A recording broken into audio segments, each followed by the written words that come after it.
உலகத்திலே பெரிய அறிவாளிங்க யாருன்னா என்னை பொறுத்தளவில் இலங்கை தமிழர்கள் தான். ஏன் அவங்கள அறிவாளின்னு சொல்கிறேன்? அவங்க கையில் ஒன்றுமே இல்லாமல் வெறும் 10 விரலை மட்டுமே கொண்டு போய் சுவிட்சர்லாண்டில் போய் இறங்கினாங்க. சுவிட்சர்லாண்டில் இன்றைக்கி அவங்க தான் ரிச்சஸ்ட் பர்சன். எல்லா இடத்துலையும் பரவி கிடக்கிறார்கள். அவங்க செலக்ட் பண்ண இடம்லாம் beautiful place. They have not selected Mexico. They have not selected South America. Chile. அதெல்லாம் அர்ஜென்டினாலாம் செலக்ட் பண்ணல. They took the northern part. Yes. அது வந்து ஒரு பெரிய இஷ்யூங்க. வெறும் 10 விரல். நான் சொல்கிறேன், எனக்கு ரொம்ப பேரை தெரியும். ஃப்ரான்ஸில் போனீங்கன்னா நம்ம ஆளுங்க அப்படி கச்ச கச்ச கச்ச கச்ச கச்சான்னு இருக்கான். ரெஸ்டாரண்ட் வச்சுருக்கான், அதை வச்சுருக்கான், அதை வச்சு. சார் முதல்ல வரும்போது ஒரே ஒரு சின்ன பையங்க, பையும் 10 விரல் தாங்க. நெஞ்சிலே உரம். அந்த உரம் யாருக்கு வரும்? இன்னைக்கு உலகம் பூரா என்ன சுவிட்சர்லாண்டில் ஃப்ராங்க்ஃபர்ட்டில் இறங்கி நான் நாடகம் போடுறதுக்கு வெளியே போகிறேன். நான் பிஸ்னஸ் கிளாஸ். ஸோ நான் வெளியே போயிட்டேன். வெளியே போன உடனே என்னை பார்த்தான், பாஸ்போர்ட் கேட்டான்.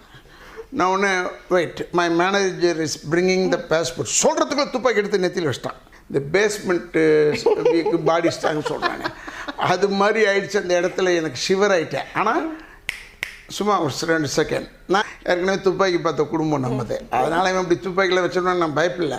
நான் சொன்னேன், மை மேனேஜர் இஸ் கம்மிங். அது வரைக்கும் என்னை அலர்ட்டாக வச்சான். ஏன் தெரியுமா? ஸ்ரீலங்கா உலகமே நடுங்குச்சுங்க. இவ்வளோண்டு ஊர்லேருந்து போனவனை பார்த்து நடுங்குச்சு உலகமே. சின்ன ஊருங்க, அதை நம்ம பாராட்டணும். இன்றைக்கி இருக்கிற இந்த நடிகை பெருகு எல்லோரும் சினிமா எல்லாரையும் சொல்கிறேன், தமிழ்நாட்டில் எல்லா பயலும் உலகம் பூரா பார்த்தான்னா அதுக்கு காரணம் இலங்கை தமிழர்கள் தான். அவங்க இல்லைன்னா பார்க்க சொல்லுங்கள். எவனுக்காவது நான் பேசுகிறது அதிகமாக இருக்கக்கூடாது. ஏன்னா நான் தட்டி விட்டிங்க, நான் பேசி தான் ஆகணும். எதுக்கு சொல்கிறேன்னா, உலகம் பூரா சொல்கிறேன், உலகம் பூரா போய் பார்த்துருக்கோம் நம்ம. ஏன்னா அது அந்த இலங்கை தமிழர்கள் தான். அவங்க தாங்க காரணம். இல்லைன்னா யாரும் பார்த்துருக்க மாட்டாங்க. சகோதரர் செந்தில்லாம் சொல்லும் போது ஷூட்டிங்க்கு போகிறது வேறங்க. இப்போ தாங்க நம்ம ஷூட்டிங்க்கு போக ஆரம்பிச்சிட்டோம் ரொம்ப அதிகமாக வெளிநாட்டுக்கு. முந்தியெல்லாம் வந்தது கிடையாது. இந்த இலங்கை தமிழர்களால் தான் நமக்கு உலகம் உருண்டைன்னு தெரிஞ்சுதுங்க முதல்ல. இல்லைன்னா வெறும் சென்னை தமிழ்நாடுன்னு குண்டாஞ்சேட்டில் குதிரை ஓட்டிக்கிட்டு இருந்தாங்க நம்மெல்லாம். எல்லாம் ப்ரோக்ராம் போடுறதுக்கு போனதுக்கு காரணம் இலங்கை தமிழர்கள். அதனால் இங்கே இருக்கும் இளைஞர்கள், அங்கே இருக்கும் எல்லா மக்களுக்கும் சொல்கிறேன், உங்கள் வீரத்தையும் நான் எடை போட்டு பேசுகிற அளவுக்கு நான் பெரிய ஆள் இல்லை. நீங்கள் வந்து பெரிய வீரர்கள், அதெல்லாம் நான் ஒத்துக்கிறேன். ஆனால் ஒன்றே ஒன்று எல்லாருக்கும் சொல்கிறது தான், உங்களுக்கு சொல்லலை.